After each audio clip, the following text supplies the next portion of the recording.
Unfortunately, we're gearing up for another very busy year in the Sahel in 2014 in terms of the work of the humanitarian teams across the region. The number of food insecure people has almost doubled from about 11 million to over 20 million going into 2014.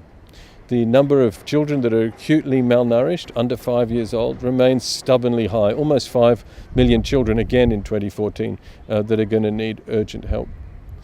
The numbers of displaced people, refugees or people that have been displaced within their own countries, uprooted from their homes and their livelihoods and now dependent on aid, remains also very high at 1.2 million.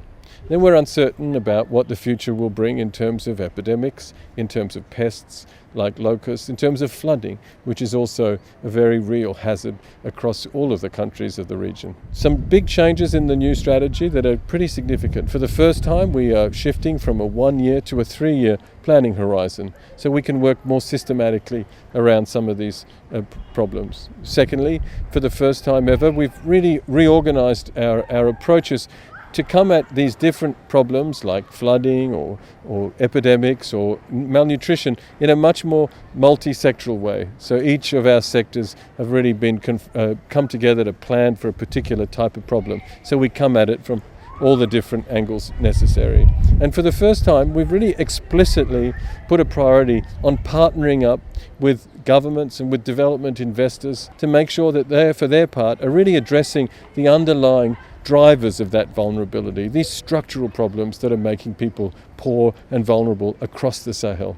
Certainly we have some worries in the medium term. The climate is increasingly erratic. That puts enormous stresses on farmers and pastoralists. We worry about early action. Are we going to respond when we get those signals, whether it's about an impending drought or whether it's about conflict? Are we going to move fast enough to make sure that things don't get worse? We worry as we look at the situation in northern Nigeria and hope that it will be well managed, because its implications for not only Nigeria but the rest of the region are very serious. But on balance, I have to say I'm more optimistic than I am pessimistic. Most importantly, we're seeing governments across the region really prioritize vulnerable families in their countries. We're seeing social safety net programs launched in many of these countries. We're seeing government put their own funding into humanitarian response. We're seeing investment in agriculture and pastoralism and irrigation in levels that we hadn't seen before. To support all of this, I think, which is enormously helpful, but is the fact that the international community is demonstrating a level of engagement and commitment to the Sahel that is now being sustained and is really at a high level. And I think that that's important too for the region to know that it's got friends outside, that it can rely on those friends to support them as the region deals with some of the most complex humanitarian and development issues that anyone anywhere is facing.